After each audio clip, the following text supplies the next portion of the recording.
You're my medicine. Open up and let me in. Ooh, and you're so great. I can't wait for you to operate. We're going to go see Isn't It Romantic? So on the way here, we put on a romance playlist on Spotify. This is not a romantic song. No, it's not. It's actually a fucking creepy song.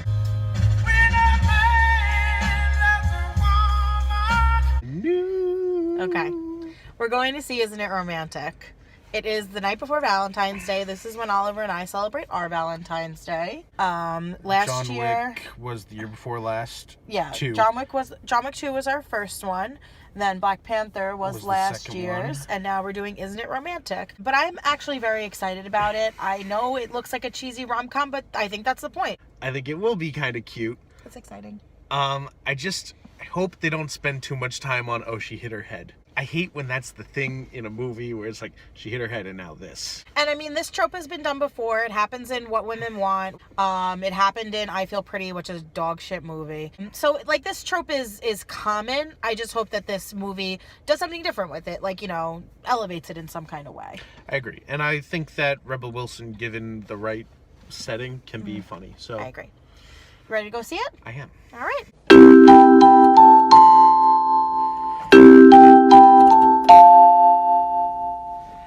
Hi. Hello. So we just got out of Isn't It Romantic? And I'll start by saying this is not usually the type of movie that I'm into for a couple reasons. Not saying I don't like a good romantic comedy, because I do. And I think that it's a genre that takes a lot of crap. But I don't really like schlocky movies, which is what I was so afraid this was going to be. Okay. Which luckily is not the case with this movie. Right. I say, like, I Feel Pretty, it's the same kind of idea. You know what I mean? But I feel like that movie wanted to preach to you and wanted to be taken seriously. Yes, it did. And this scene, I didn't see it, but You didn't have to.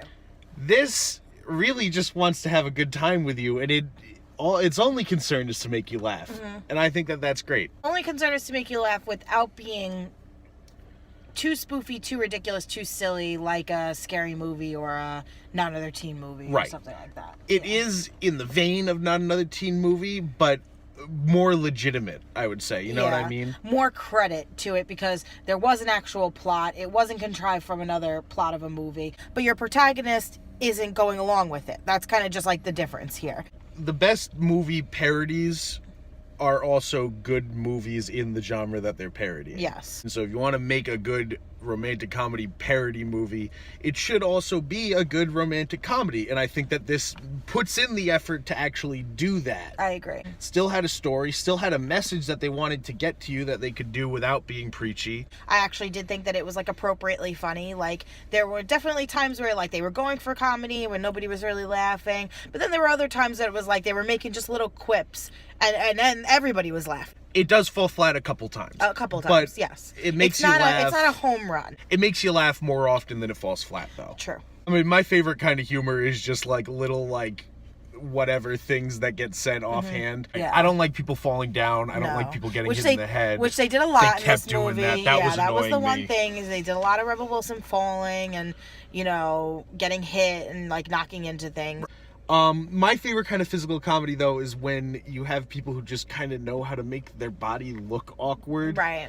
And there's a lot of that in this movie, which is great. The gay guy, when he's doing, like, the leg lifts. Yeah. There's something just really funny about that. And, like, when, what's his face, when Liam Hemsworth is on the phone. Yeah, and he's like, twirling, kicking the bushes and that, stuff. like, Charlie Chaplin-esque, like, you know, I just know how to make myself do funny things. Yeah. You know, rather than, this thing hit me and so pain is funny. Yeah. I also have to give a shout out to the fact that my favorite childhood ice cream shop is in this movie. Yeah, that was really something. cool. A lot of this film actually takes place, obviously, in New York City.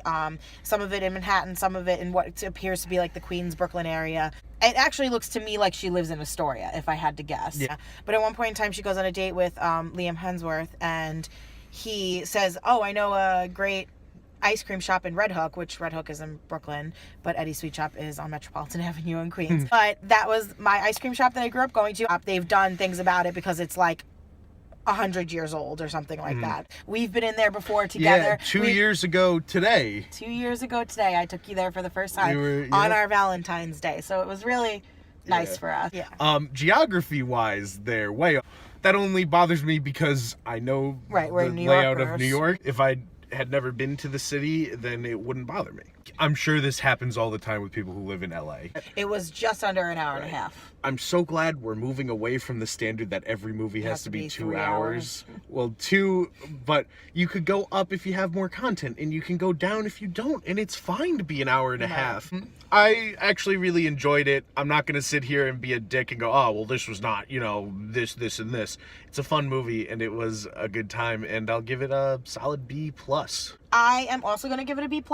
I feel just about the same as you. Obviously there are things that we could pick apart and things that we, could not like about it, but I just don't think that this movie calls those things to being necessary. I think that it was almost like a breath of fresh air because I feel like we don't get fun romantic comedies like this anymore. I want those kind of movies because those are the fun movies that people remember. Say Anything, The Graduate. Yeah, exactly. I want those movies that you remember for making you feel good when you watched it, and not just because it's a feel good movie, but because it's a nice fun. story. Yeah, it's a nice story, and people like to see happy endings. Right. There's a range. You can still do it and make it be real life. Obviously, this wasn't, but that was the point. And I can still like romantic comedies yet have a respectable taste in movies. Right. Glad we got that set straight. This has been Ride Home Reviews. Good night. Good night.